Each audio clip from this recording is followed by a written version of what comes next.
아히도벨과 후세, 압살롬의 책사 두 사람이 맞붙습니다. 물론 선왕에 이어 압살롬의 신뢰까지 받고 있는 아히도벨이 훨씬 유리하죠. 아히도벨은 예루살렘에 입성하자마자 압살롬으로 하여금 다윗의 후궁들과 동침하게 함으로써 이 모든 게 다윗의 죄로 인한 결과임을 보여주며 압살롬의 왕권 탈환을 기정사실화했습니다. 아히도벨은 이제 왕권 탈환 2단계 조치를 제안합니다. 자신이 직접 정예병을 몰고 가서 멀리 도망치지 못했을, 그리고 다급하게 도망하느라 지쳤을 다윗을 죽이고 남겨진 다윗의 사람들을 모두 압살롬의 사람으로 돌아오게 하겠다는 계획이죠. 아히도벨은 정확하게 다윗의 상황을 꿰뚫고 있었고 속전속결이야말로 가장 적합한 전략임을 확신했습니다. 게다가 압살롬을 비롯한 모든 신하들도 아히도벨의 전략을 옳다고 인정했죠. 그런데 갑자기 압살롬이 주저합니다. 압살롬과 아히도벨이 신하들과 함께 전략회의를 하던 자리에 후세는 없었습니다. 압살롬은 다윗의 친구였던 후세를 불러들이죠. 그리고 이 중요한 전략회의에서 이미 만장일치로 결정된 계획을 후세에게 알려주고 그의 의견을 듣습니다. 압살롬의 이런 행동은 아히도벨에게 권력이 집중되는 것을 막고 자신이 여러 사람들의 의견을 듣는 왕임을 보여주려는 게 아닐까 싶어요. 그리고 어쩌면 속히 다윗을 죽이겠다는 아히도벨의 전략이 압살롬을 위한 것이라기보다 밧세바의 할아버지로서 가진 개인적인 원한 때문이라는 의심을 했을 수도 있습니다.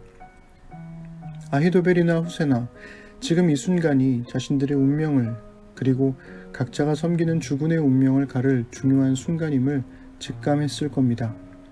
후세는 자신에게 온 기회를 놓치지 않죠. 그는 아히도벨의 계획을 반대하며 압살롬이 가진 두려움과 오만함을 자극합니다.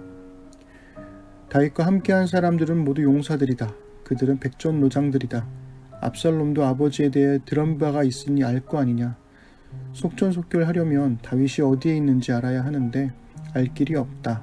그러니 뒤쫓다가 패배하여 사기를 빼앗기지 말고 이스라엘 전역에서 바닷가의 모래알처럼 많은 군대를 이끌고 아히도벨이 아닌 압살롬 왕이 직접 출병하여 왕을 비롯한 그와 함께한 모든 사람들을 숙청해야 한다고 설득합니다. 압살롬은 어떤 결정을 내렸을까요? 오늘은 사무엘하 17장 1절부터 23절을 읽어드리겠습니다. 아히도벨은 압살롬에게 또 이와 같이 말하였다. 부디 내가 12,000명을 뽑아서 출동하여 오늘 밤으로 당장 다윗을 뒤쫓도록 허락하여 주십시오. 그가 지쳐서 힘이 없을 때에 내가 그를 덮쳐서 겁에 질리게 하면 그를 따르는 모든 백성이 달아날 것입니다. 그때 내가 왕만을 쳐서 죽이면 됩니다. 그렇게만 되면 내가 온 백성을 다시 임금님께로 돌아오게 할 수 있습니다. 아내가 남편에게 돌아오듯이 백성이 그렇게 임금님께로 돌아올 것입니다. 임금님께서 누리시는 목숨도 오직 한 사람의 목숨입니다. 나머지 백성은 안전할 것입니다. 압살롬만이 아니라 이스라엘의 모든 장로도 이 말을 옳게 여겼다. 그러나 압살롬은 아렉 사람 후세도 불러다가 그가 하는 말도 들어보자고 하였다. 후세가 압살롬에게 오니 압살롬은 그에게 아히도벨이 한 말을 일러주고서 그 말대로 해야 할지 말아야 할지를 묻고 또 다른 의견이 있으면 말하라고 하였다. 후세는 압살롬에게 아히도벨이 베푼 모략이 좋지 않다고 말하고 그 까닭을 설명하였다. 임금님의 부친과 그 신하들은 임금님께서 잘 아시는 바와 같이 용사들인데다가 지금은 새끼를 빼앗긴 들녘의 곰처럼 무섭게 화가 나 있습니다. 더구나 임금님의 부친은 노련한 군인이어서 밤에는 백성들과 함께 잠도 자지 않습니다. 틀림없이 그가 지금쯤은 벌써 어떤 굴속이나 다른 어떤 곳에 숨어 있을 것입니다. 우리의 군인 가운데서 몇 사람이라도 처음부터 그에게 죽기라도 하면 압살롬을 따르는 군인들이 지고 말았다는 소문이 삽시간에 퍼질 것입니다. 그러면 사자처럼 담력이 센 용사도 당장 낙담할 것입니다. 임금님의 부친도 용사요, 그의 부하들도 용감한 군인이라는 것은 온 이스라엘이 다 알고 있기 때문입니다. 그러므로 저의 의견은 이렇습니다. 단에서부터 브엘세바에 이르기까지 온 이스라엘을 임금님에게로 불러 모아서 바닷가의 모래알처럼 많은 군인을 임금님께서 친히 거느리고 싸움터로 나가시는 것입니다. 그래서 우리는 다윗이 있는 곳이면 어느 곳이든지 들이닥쳐서 마치 온 땅에 내리는 이슬처럼 그를 덮쳐버리는 것입니다. 그러면 그는 물론이려니와 그와 함께 있는 모든 사람 가운데서 한 사람도 살아남지 못할 것입니다. 또 그가 어떤 성읍으로 물러나면 온 이스라엘이 굵은 밧줄을 가져다가 성읍을 동여매어 계곡 아래로 끌어내려서 성이 서 있던 언덕에 돌멩이 하나도 찾아볼 수 없게 하시는 것입니다.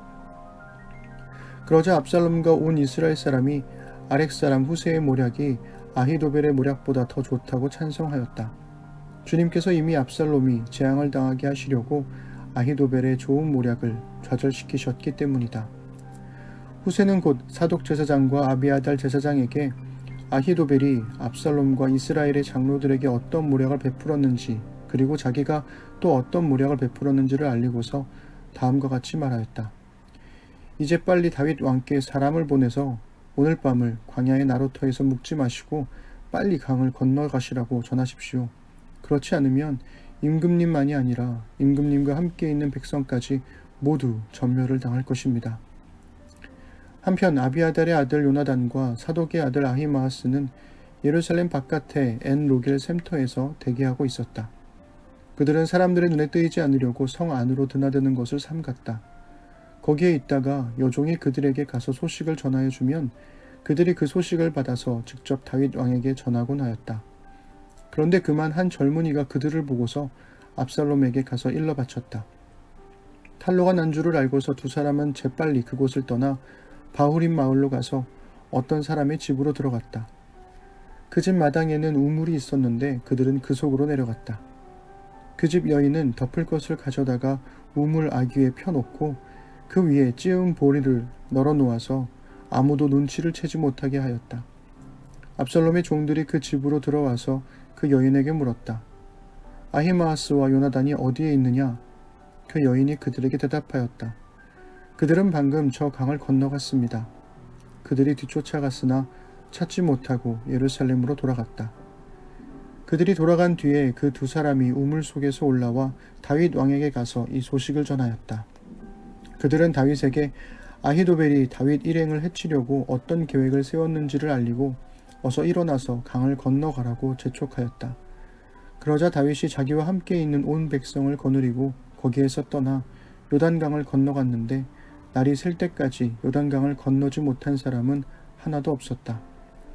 아히도벨은 자기의 모략대로 이루어지지 않는 것을 보자 나귀에 안장을 지워서 타고 거기에서 떠나 자기의 고향집으로 돌아갔다. 거기에서 그는 집안일을 정리한 뒤에 목을 메어서 죽었다. 그는 이렇게 죽어서 자기 아버지의 무덤에 묻혔다. 아멘. 결국 사람의 마음이 관건입니다.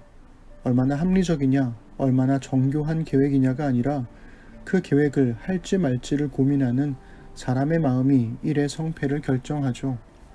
그리고 성경은 아히도벨의 전략이 아닌 후세의 전략을 택하게 하신 게 하나님이라고 고백합니다.